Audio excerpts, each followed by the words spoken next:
Okay.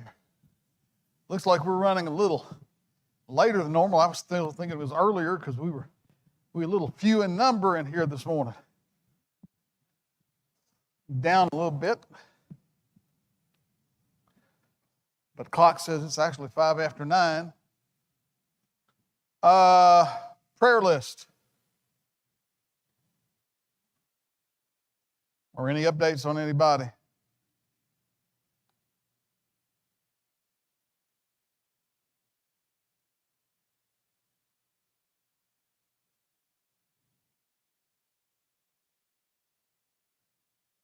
Everybody's quiet.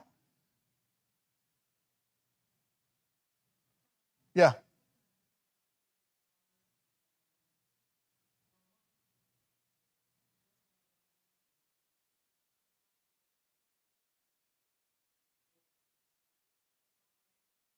Okay.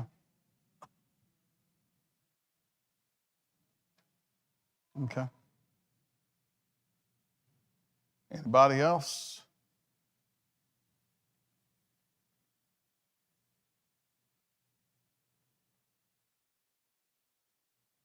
All right. Mike, would you start us with a prayer?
Thank you, Mike. All right, if you would, we'll go ahead and tell you we're going to spend a lot of time, we're going to spend all of it in 1 Samuel chapter 25. 1 Samuel chapter 25, we're going to be doing a good bit of reading from there as we continue on with our lessons from the Kings. Now, of course, last week we looked at David and Goliath and some things we took from that. Today, as we continue, I'll turn the remote on. It'll be our part 2 of King David. So last week we looked at David and Goliath and the stories from that, and now we're going to look at David and Abigail. And some interesting things that we can maybe glean from this that will apply to us today, and some lessons we maybe hadn't thought about. If someone will get us started reading verses 1 through 3.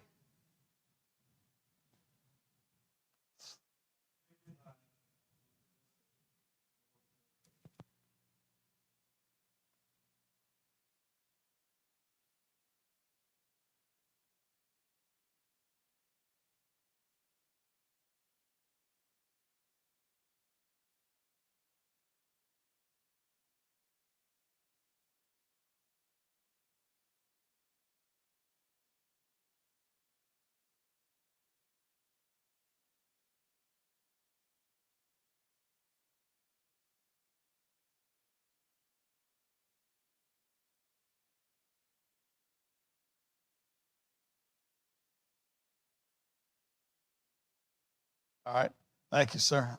I like that version. Talking about Nabal, it says he was surly. So, as we set the stage of where we're at here, David has been anointed king and heir to Saul's throne because God was displeased with Saul's disobedient spirit. During this time, however, Saul continued to reign over the land and maintains an insane jealousy of David and his favor from God and the people. Now, David and his men are surviving in the countryside by providing protection to small villages against foreign raiders and thieves. In return for his protection, David and his men get food and supplies, as well as they develop a network of informers who protect him from the king and his many efforts at capturing David. So here's what we've got set up. And now we're going to see an interaction between David's men and Nabal coming up. If someone will go to verse 9 and read through verse 13.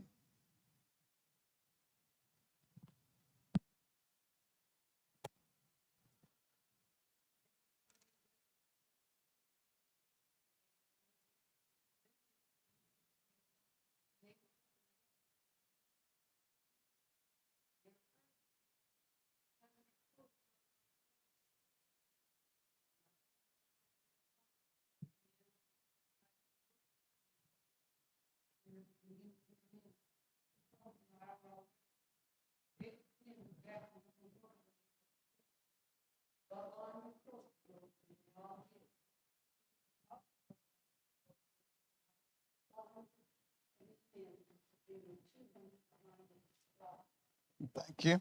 All right. So David and his men have been providing protection for those working here, making sure everything stays safe, making sure that they're not raided and robbed and all that. And David's men say, hey, we need some supplies. Would you mind giving us some stuff? Now, David had his men approach Nabal for a share of the profits made possible because the protection afforded his employees as they worked with the animals. David and his men are in the situation here. We're protecting you. Little food, little help would be greatly appreciated because of what we're doing. Now, Nabal's response was, if you go back to verse 3, I think that's what I was having at there. Let's see. As we look at Nabal, his response, it tells us he's surly or difficult. And, so what we get from Nabal is not cooperation here. Nabal's response is not a good one. Nabal, we would say here, is the term that came to mind when I was thinking about it is he's snooty. He's snooty towards David's men. Because, he says, who is David? What is this? Why should I do this? Nabal acts a little uppity here. I'm rich. I've got all this. We're doing this. Why should I help you out?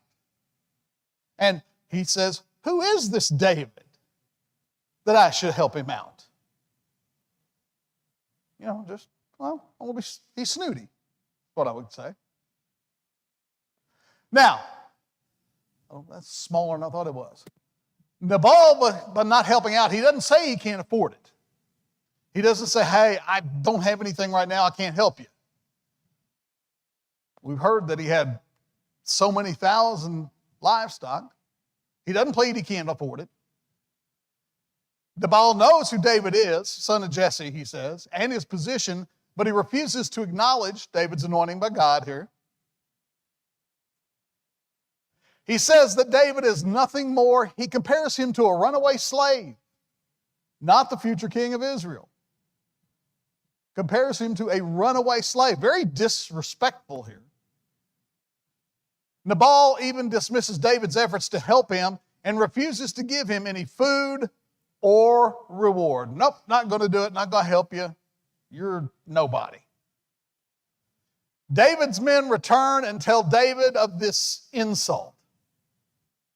I'm not so sure that they were anxious to pass on the word that the guy wasn't going to help them and what he said, but they go back and tell David Nabal said no, probably tell him every word that he said, and David's reaction is what? David loses it. Might have even seen steam come out of David's ears. David gets a little upset here. David is ready to load it up.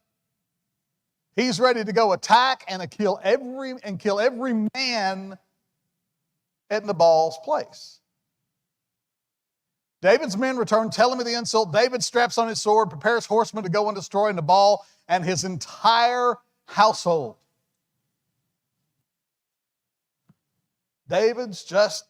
He's ticked off at this point.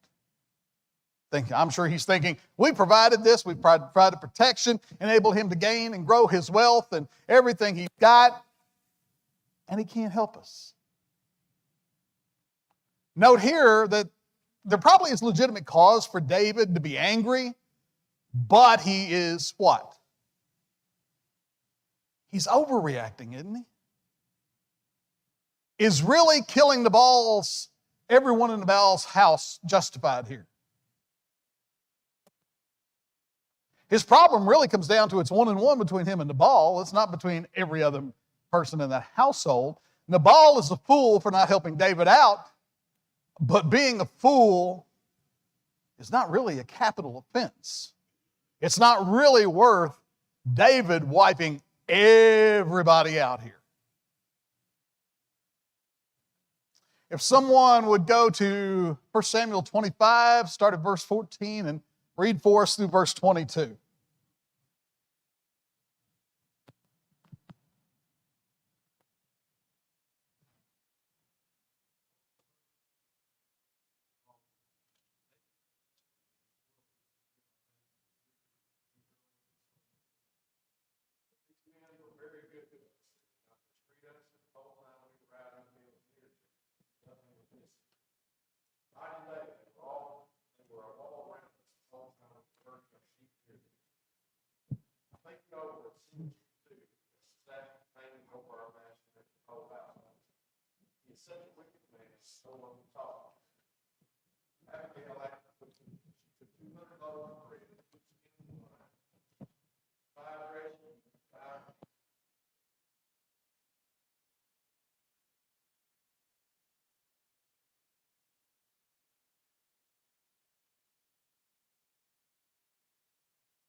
Mike?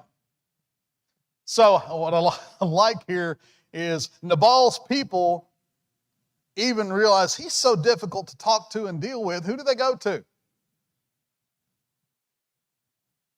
They go to Abigail, his wife. They don't even want to try to talk to him and explain to him what's going on because he's that hard to deal with. Now, David's request was just. Because, David says, we've done all this service and he's returning good with evil. So David's request was just. Nabal's response, though, was quite rude and pretty ungrateful. Abigail found out what her husband had done. She begins the attempt to save him, her household, and herself. She's like, she comes to the realization this is going to be bad if we don't try to do something about it. Now, while Nabal has an issue here, David also has a little issue going on. What's David's problem here? Nabal's not being properly grateful, not responding properly. But David, in this instance, is sort of overreacting, leading to a problem that David's got here. A little bit of problem maybe David's got going on.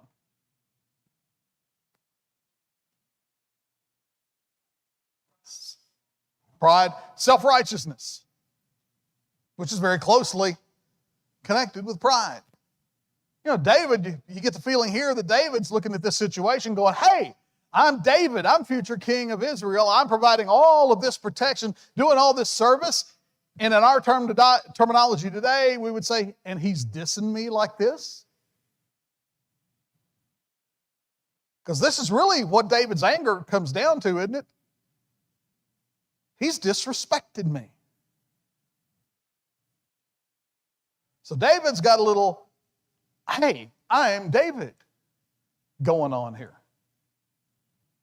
A little bit of arrogance, a little bit of self-righteousness, a little bit of ego here. And as you look at the situation between David and Nabal, you can see two strong egos, can't you? Nabal's got this, I've built my wealth and I've got all this. Who is this David to say he needs things from me? David's looking at this going, hey, I'm providing this protection. I'm the future king of Israel. Why aren't you taking care of me? So we've got two strong egos going at it here for a little bit. If someone will go to verse 23 and read now through verse 27.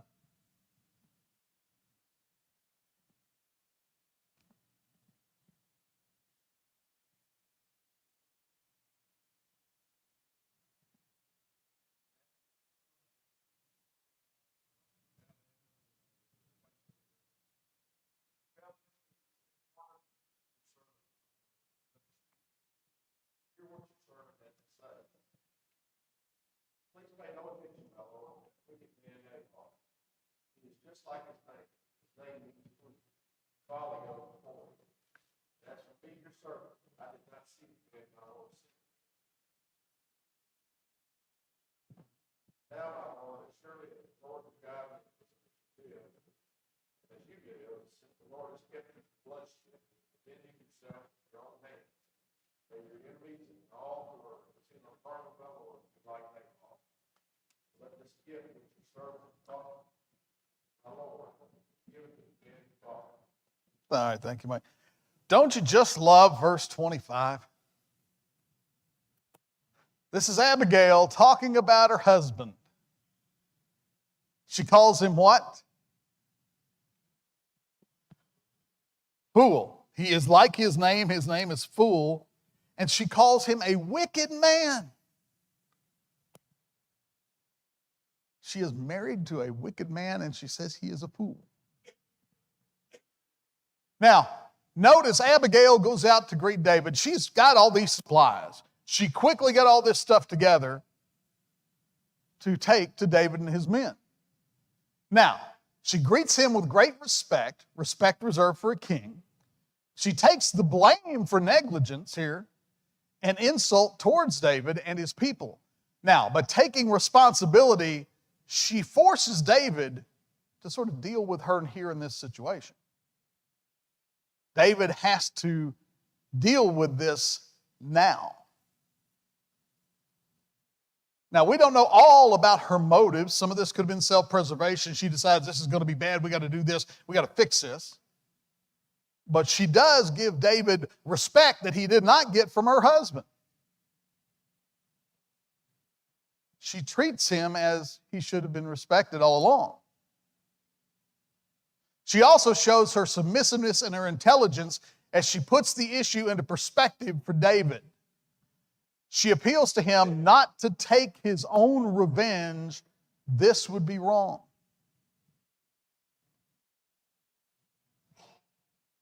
She says, think about it, David. What would this be? Now, she admits what Nabal did was wrong, but she points out taking revenge would make two wrongs here. Because as we talked a minute ago, was really killing all these people a proper reaction to not getting what they wanted or what they needed? Now, what kind of damage would this done to the potential for David's kingdom coming up if he was known as a man who killed people without mercy, killed people without a proper just cause?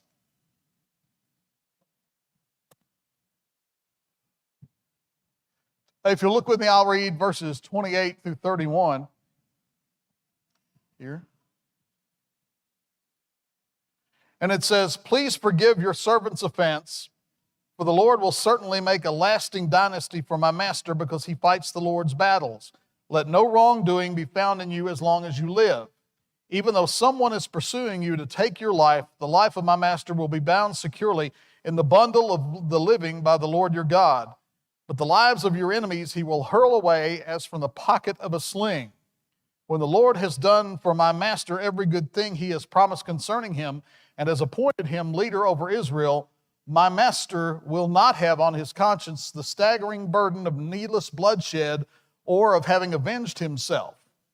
And when the Lord has brought my master success, remember your servant." Now look there at verse 31. We talked about the damage this might do to David's kingdom coming out of the gate. And she talks about my master not having on his conscience the staggering burden of needless bloodshed or of having avenged himself. An improper reaction to the situation. Unlike her husband, Abigail recognizes David's anointing as king, praises his future rule. You know, she's telling him all the good things that are going to be done and that God is going to do all this stuff. Just don't do something to damage it. She also acknowledges her loyalty and belief in him, unlike her husband. And there at the end of what we just read, she says, "Remember your servant." She puts herself in the place of being David's servant in this case, a servant to the king. Note also her use of the imagery of a slingshot in dealing with his enemies, something David would recognize and appreciate. One of those things, how often does flattery or saying nice things, that usually gets a better reaction to something than being negative, does it not? The old adage, you draw more flies with honey. So here Abigail's saying, hey, she's saying all these good things about his future rule and, you know, saying you were going to be this great king and all of this. Abigail also makes an appeal based on David's future leadership. She points out that when he does ascend to the throne, it shouldn't be with innocent blood on his hands. She also asks him to remember her when all of this comes about. You know, my Lord, you don't want to go to your throne having been known or having killed innocent people and having that weigh on your mind as your kingdom gets underway. Someone now, if you'll go to verse 32, read through verse 35.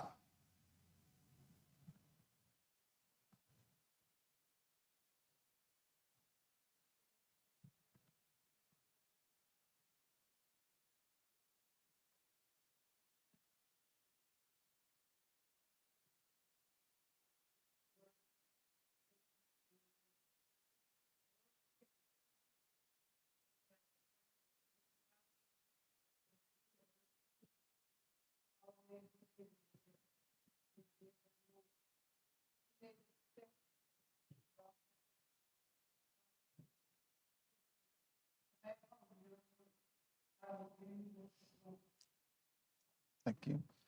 Do you think at some point during this conversation, the interaction with Abigail, you know, we always used to see in the cartoons, the light bulb go on above somebody's head.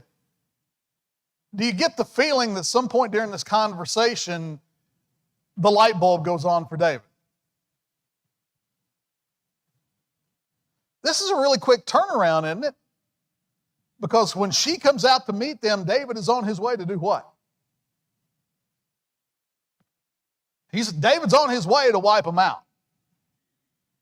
And this one woman has an encounter with David, points out some things to them, and suddenly David's like, whoa. You get the feeling at some point during their conversation, David's sitting there thinking, I was really about to mess this up. Now, obviously, from what we see in David's future, he didn't necessarily learn that lesson for a long time that, oops, I'm about to mess things up. But for this moment, the light bulb comes on, and David's like, whoa, I guess I need to rethink my thoughts here. David acknowledges she is sent by God. He is amazed, delighted, relieved, and he's merciful. Which a few minutes ago, he was not ready to be merciful. But God brings this woman into his life, into his encounter him, and things changes. Things change. If someone will read verse 36 through 38.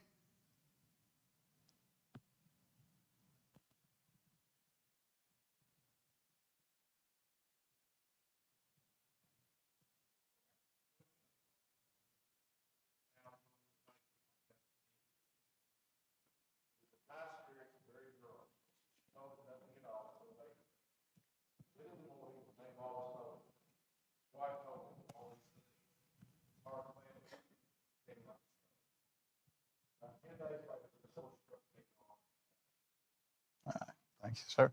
So she goes back.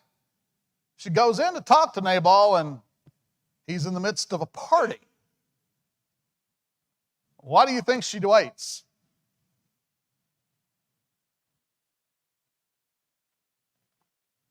We know what about his temperament? Basically, today we would say he's a jerk. And generally, if someone is intoxicated and they're already a jerk, they become a bigger jerk. So she realizes what she's going to tell him. And remember, she's gone against him here by doing this. She took out supplies that Nabal had said no. Now, transport back in time to the culture of that day. Did things normally go well for a woman who went against the wishes of her husband? No. Nabal was likely not going to take this very well, was he? Because he had already made his position clear. It was not going to be any supplies for David. And Abigail, even though, she's trying to save him, she's going against his wishes, going behind his back to do it. So she waits till the next morning. And then what happens to him after she tells him? Best we can figure from that, he had a heart attack. And laid around for a few more days and then died. Revenge is mine, saith the Lord. It was not David's place here to get the revenge. David was actually looking to get revenge, but Scripture tells us that God says revenge is whose? Is his. That's actually one lesson we can take here real early is revenge is his.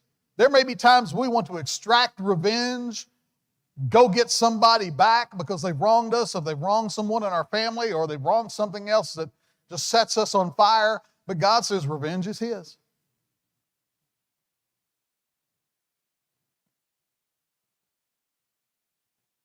And then I'll read if you'll go with me to verse 39.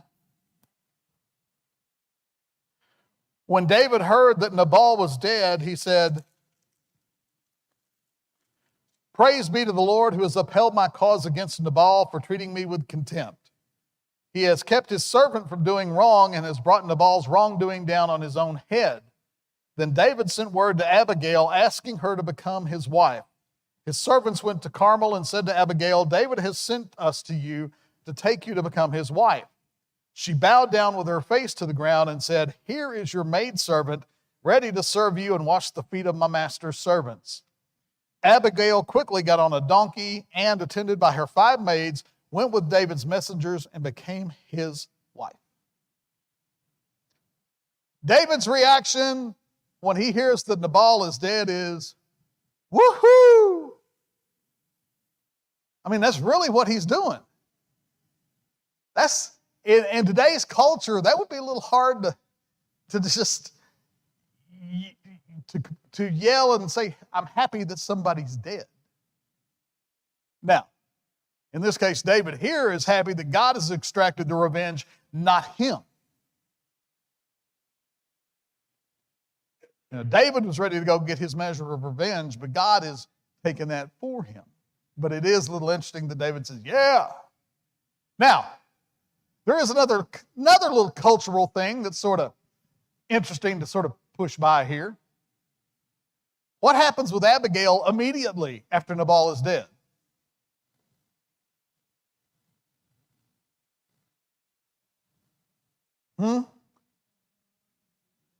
Yeah. David marries her like right then, right after. That would not be something that would go over well in our culture today here in the U.S., would it? In many places of the world, it would be like, wow. And for those of us who watch detective shows on TV or something like that, it would have prompted an immediate investigation into David as to what was going on here. But she immediately becomes his wife. All right, some lessons. We've got about 10 minutes left. I figured we might have more than this. Some lessons from this as we look at the story with David and Abigail. Starting with Nabal, I think there's some stuff we need to take from here. We live in a world today of Nabals. They're everywhere. People who lose their temper, go off on other people, greedy, selfish, and mocking people. Remember, this is what he does when David says, hey, I need some supplies. If you go on social media sites, you'll see insults, arrogance, and an utter lack of kindness. And it's not, sad to say, I may step on toes or whatever, sad to say that it's not only non-Christians who are doing this in many cases. Participants, let's talk a little bit about lack of kindness as it pertains to our teens today. Online bullying. There was a study conducted by the National Institute of Health. Participants, these were teenagers who experienced cyberbullying, were more than 4 times as likely to report thoughts of suicide and attempts as those who didn't. We have a problem in our culture today. We have teens that get so intimidated, so aggravated, so taunted and teased that they don't see a future of living. And this is an issue we need to address as Christians. It's what we do and how we counter this. You can look around this area and you don't have to look very far to find a kid that has taken their own life because of this kind of thing. I found this quote: we have a suicide problem among young people today because some have been so insulted and shamed on social media by bullies that they take their own lives. This is the type of world we're living in today, and if there was ever a moment when Christians needed to act differently, it's right now. If it's your kids or grandkids that are getting bullied, do something. If it's your kids or grandkids that are being part of the problem, we all need to do something. But it's a problem. People acting like Nabal is a problem. Also, how people see us as Christians is important. David here would have been seen very, very differently if he goes in and wipes out Nabal's people. You know, the issue really comes down to being between David and Nabal, but David was ready to go in and wipe them all out. How differently would David have been perceived if he does that? But how people see us as Christians is important. You ever heard somebody say, well, I don't care of what really other people think of me? You ever heard anybody say that? As Christians, we better care how people think of us. Not so much for us, but it reflects back on Christ. If we're supposed to be like Christ and following Christ, and people see us in a way that is un-Christ-like, it's going to be hard to lead them to Christ. So how people see us is important. We don't want to show people around us a Nabal spirit through our actions. We want people to see Jesus in us. In the New Testament, we're taught to be humble, kind, affectionate, and unselfish. And thanks to Abigail, David was kept from being a lot of those things in this situation. Another writer wrote, there's a world of hurting people out there. People are sick, lonely, and hurting. They already feel like no one cares for them. People are going through serious difficulties. They don't trust anyone. As Christians, we need to love people like Jesus did, the exact opposite of Nabal.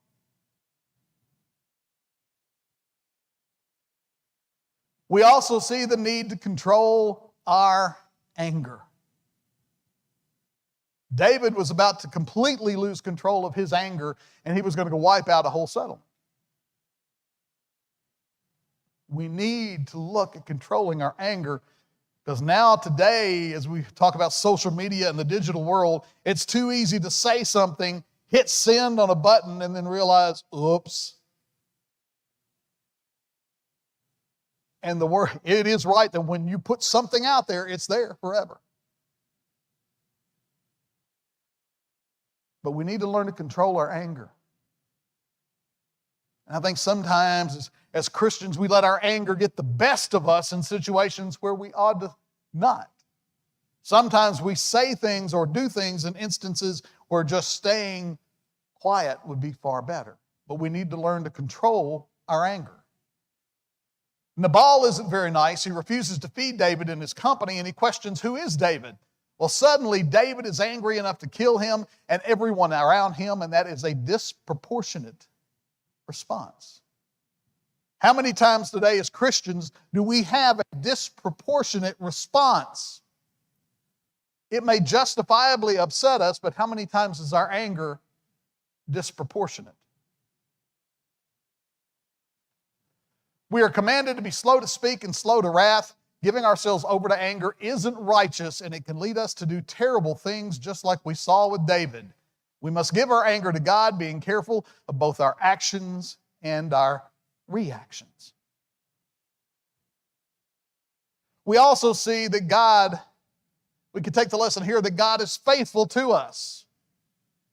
God, in this instance, puts Abigail into David's path and helps prevent him from doing something that he would regret and that would have forever changed his life and his rule.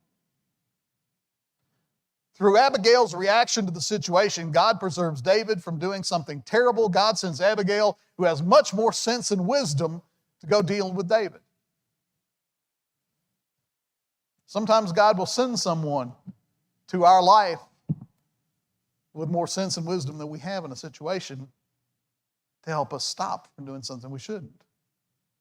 You know, look, verse 32, David said to Abigail, "Blessed is the Lord God of Israel, who sent you this day to meet me." David realizes that God put her in his path. We don't want to show people around us a Nabal spirit through our eyes. That's a duplicate slide. We also learn the lesson from Abigail to be a person that takes action quickly. What would have happened if Abigail had dilly-dallied here? What if she said, we need to think about what we're going to do for a couple of days? No, you don't get that impression. But she was a person that took action quickly.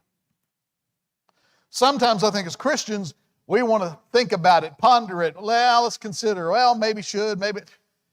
Sometimes there are times we need to take action quickly.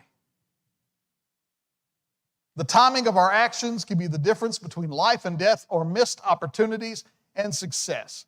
Don't be a procrastinator. Take action quickly when it makes sense. Between life and death or missed opportunities. There may come a chance that you encounter a person for the one time in your life you're going to ever encounter them, that something you do or say will influence their eternal destiny. If you take the action or do what you need to do and take the action then. Sometimes we may miss opportunities because we're just not ready or we're just not willing to act at that particular time. Humble yourself when necessary. This is a tough one, and this is one that culture today tells us, But Abigail humbled herself to David. This was a woman of means. She had a lot. But she humbled herself. And then no matter where you are in life, God can use you. You can tell Abigail was not happy necessarily about her situation with Nabal, but yet she was still able to be used by God. No matter where you are in life, God can use you. And I hear stampeders at the door, and that's where we are. And next week we'll continue on in the series.